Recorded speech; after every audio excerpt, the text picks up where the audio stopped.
I love swampy wetlands. What a hot intro. But it's true. I really do love creating swamps and wetlands. I'm not sure what it is about them that I enjoy, but I do.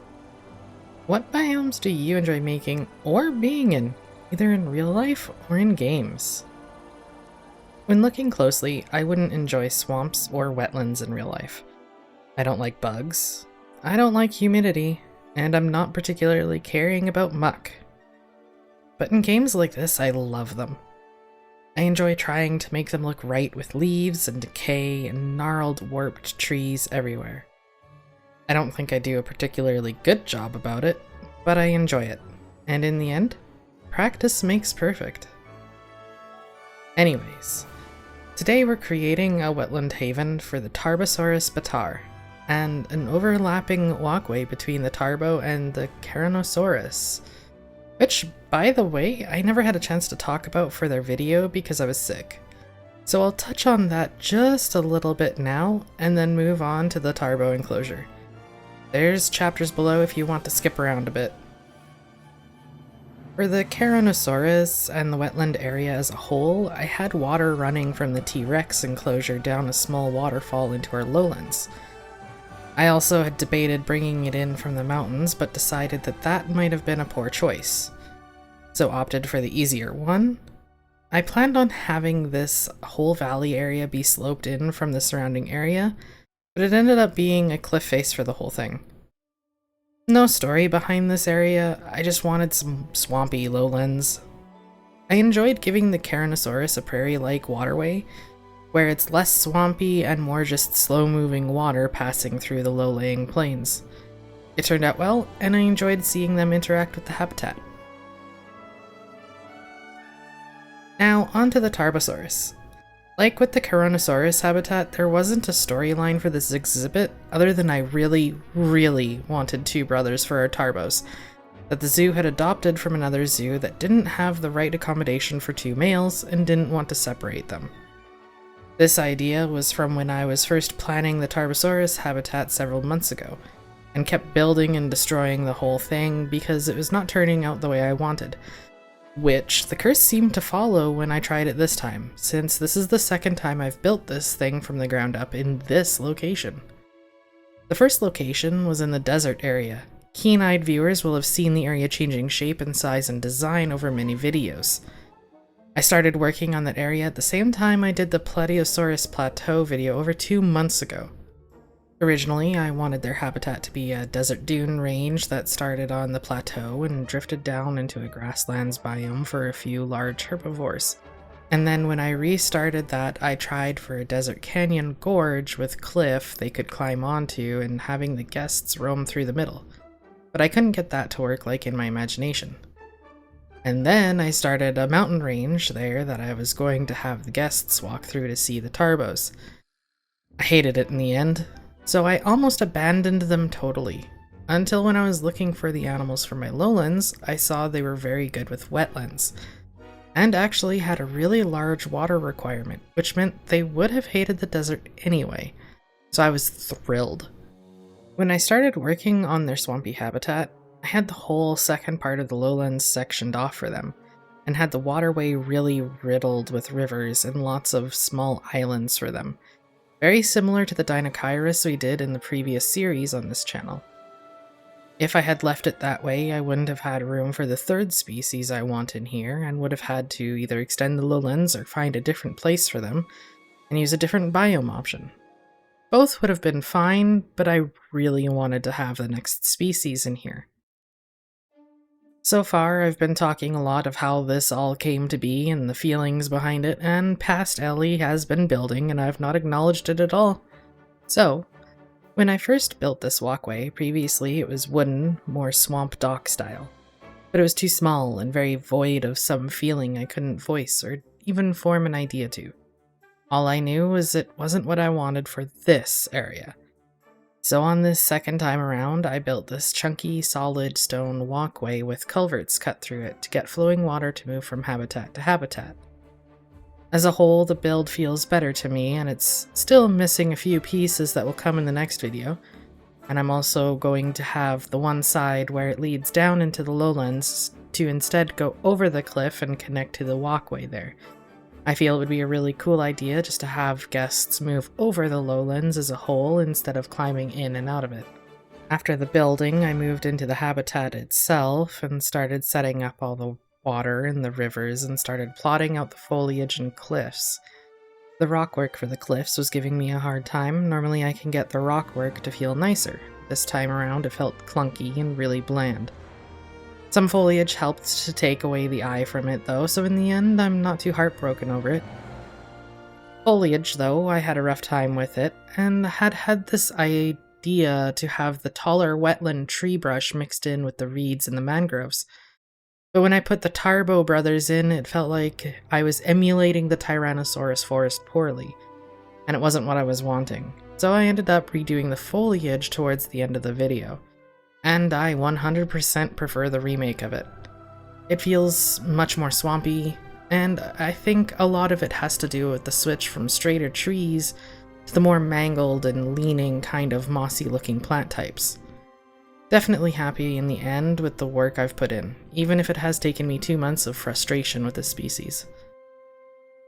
I had thought about doing a video kind of like what I did with the Triceratops, but while it's good to show that kind of video for you all and for myself, as I like to use these videos as a way to improve, I don't think it works for a situation like this where the build is built and torn down repeatedly because it's just not right. The Triceratops mining area was just a piece that was just missing life and movement and a touch of direction. This was missing everything. I had nothing to fix, I just had to power through and figure it out. That being said, I wonder how many people would like to see my failures. Anyways, I think I've said everything I wanted to say about this build. I really love it in the end, and I hope you do too. Please let me know what you think in the comments. Take care.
the apex predator of the Nemegt Formation, Tarbosaurus Talk.